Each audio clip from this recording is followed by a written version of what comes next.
శ్రీ గురుభ్యో ఋషిభ్యో మహేభ్యో దేవేభ్యో నమ. మనకు పరమ పవిత్రమైన దక్షిణాయనం రాబోతుంది. ఈ పరమ పవిత్రమైన దక్షిణాయనంలో మన హిందువులు ఎంతో భక్తి శ్రద్ధలతో చేసుకునే ఎన్నో ఉత్సవాలు, పండుగలు రాబోతున్నాయి. అటువంటి పండుగలకి అన్నిటికీ ఆదిగా నిలిచే పండుగనే తొలి ఏకాదశి.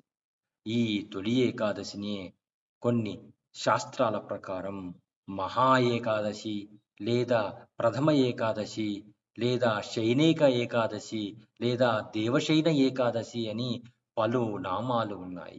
ఈ తొలి ఏకాదశి ఎంతో పవిత్రమైనది, శక్తివంతమైనది.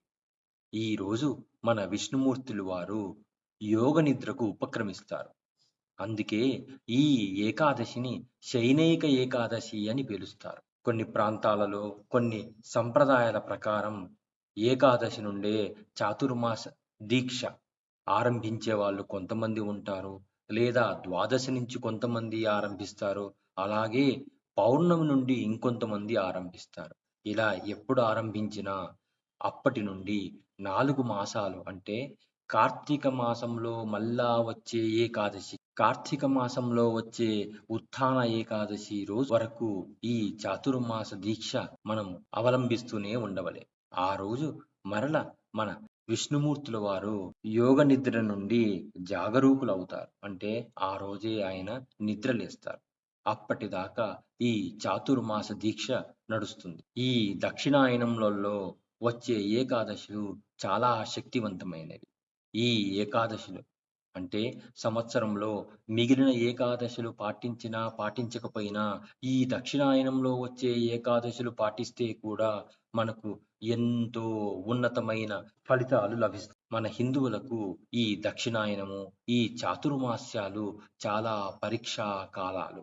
ఎందుకంటే ఈ సమయంలో స్వామి నిద్రపోతూ ఉంటే కూడా స్వామిని ఎవరెవరు ఆరాధిస్తారు అనే విషయాలను కొన్ని దేవతా స్వరూపాలు వీక్షిస్తూ ఉంటాయి. కాబట్టి మనము ఈ 4 నెలలు కూడా భక్తి శ్రద్ధలతో ఆ నారాయణ్ణి కొలవడం అనేది మన యొక్క కనీస ధర్మం. ఇలాంటి క్రమంలో వచ్చే మొదటి రోజే మనకు తొలి ఏకాదశి. ఈ తొలి ఏకాదశి దశమి రాత్రి నుండే మొదలవుతుంది. దశమి రాత్రి మనము అల్పాహారం తీసుకొని భూషయనము చేసి ఆ తరువాతి రోజైన ఏకాదశి రోజు అనగా తొలి ఏకాదశి రోజు మనము పెందరాలే నిద్రలేచి బ్రహ్మ ముహూర్తంలోనే నిద్రలేచి అంటే సూర్యోదయానికే ముందు నిద్ర లేచి కాలకృత్యాలన్నీ తీర్చుకొని స్నానాది కార్యక్రమాలు కూడా ముగించుకొనవలెను. ఆ తరువాత మనం ఆ రోజంతా విష్ణునామ స్మరణతోనే గడపవలెను. ఆ తరువాత ఎవరి శక్తి కొలది వారు అల్పాహారం తీసుకుంటూనే మనము ఉపవాస దీక్ష ఉండవచ్చు. లేదా పాలు, పండ్లు లాంటి అపక్వ పదార్థాలను తీసుకొని మనము ఈ ఉపవాస దీక్ష చేసుకోవచ్చు. మీ సంకల్పం ఎటువంటిదైతే అలా చేసుకోవచ్చు. ఆ తర్వాత ఆ ఏకాదశి రాత్రి కూడా మీరు భూషయనమే చేయవలెను. అటు పిమ్మట ద్వాదశి రోజు ఎవరికైనా అన్నదానం చేసి ఆ తర్వాత మనము ద్వాదశ పారణం చేయవలెను. ఇలా ఈ 3 రోజుల వ్రతమునే ఏకాదశి వ్రతం.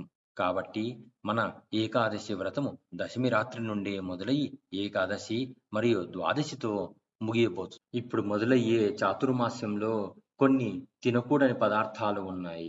కొన్ని చేయకూడని పనులు ఉన్నాయి. అవేమిటో మిగిలిన వీడియోలలో చెప్పుకుందాం. జై గురుదేవ్.